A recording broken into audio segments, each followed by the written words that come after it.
Well, for mom, Debbie Johnson, it was a life-changing event to hear about the 2014 death of K-9 Barron as he was working for the St. Johns County Sheriff's Office. Barron was killed by a suspect in such a brutal way. Debbie said she felt God leading her to do something.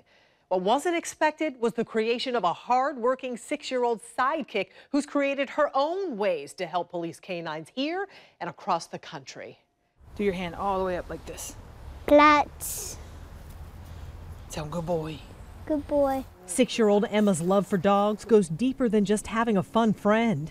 Good boy. Now los. She is always thinking of ways she can keep them safe while they're working on the streets. It's how she met Grim, Good boy. a St. Johns County police K-9 that retired just last year with his handler, Farrah Ash. Grim, sit. Sit. Good, sit, good boy. The three of them have formed an unbreakable bond, brought together by the murder of Grim's predecessor. A police officer's K-9, an officer itself, is dead, and deputies believe somebody drowned the dog.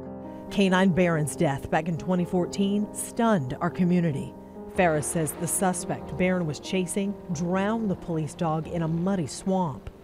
I performed CPR on him all the way to the animal ER, but it was all in vain. I mean, he was already gone. I didn't know. I thought maybe it was just water, but it wasn't. His lungs were full of mud. So I lost him, my best friend. Yeah, so that was tough. It's like losing a child, you know? I mean, to a K-9 handler anyway. A bond most of us won't ever fully understand, which is why it was so weird when Emma's mom just showed up at the sheriff's office wanting to help raise money specifically for the K-9 unit. Let me just tell you, this is all kind of crazy. You know, you just walking up to a police department saying, hey, I'd really like to help out.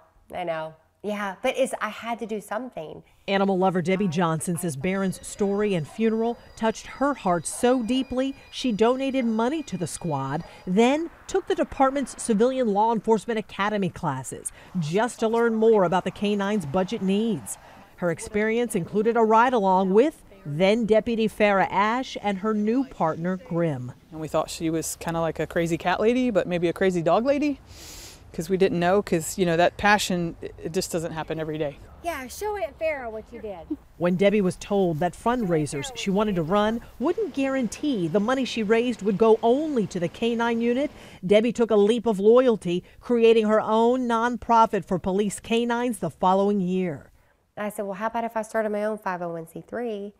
Would you allow your agency to reach out to my organization, tell me what their needs are? I go directly to the vendor, make the purchase, and donate it to the unit. And they said yes, so that's what I did. And daughter Emma's just as dedicated as Debbie. I made it when I was in kindergarten. Look at that. What is that? It's a little police vest. She's got her own fundraising ideas, like holding a bake sale and getting friends involved in a 1-mile fun run, even using her own money from doing chores to buy Christmas gifts for police dogs she hand delivers across our area. How come you like them so much? Because it's what they do for us. Oh, yeah? The mother-daughter duo, through the nonprofit K-9s United, has honored law enforcement departments nationwide with tributes and portraits of fallen K-9s from North Carolina to California, Florida to Alaska, and raised $190,000. Sheriff's Office K-9, you better come out now. I'm gonna send this dog. He will bite you. Using that money to buy costly supplies like bite suits and high-tech life-saving heat sensors for their patrol trucks. Even a remote-controlled door opener so a dog can reach their human partner fast. How cool is that? It's very nice. They've come a long ways in this technology, and for us to be able to have it is amazing.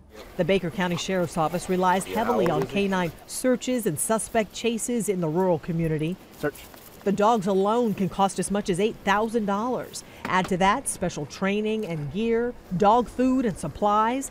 Sheriff Scotty Roden says donated funds have been immeasurable. And it helps us as a small county because we don't have the funding that other big agencies do have. The only thing I could say is God just laid it on my heart. And Debbie's passion has all but ensured a future for the nonprofit. Platz. Through her daughter, Emma. When I'm not here, she will definitely take over K-9 United for sure. She just loves them.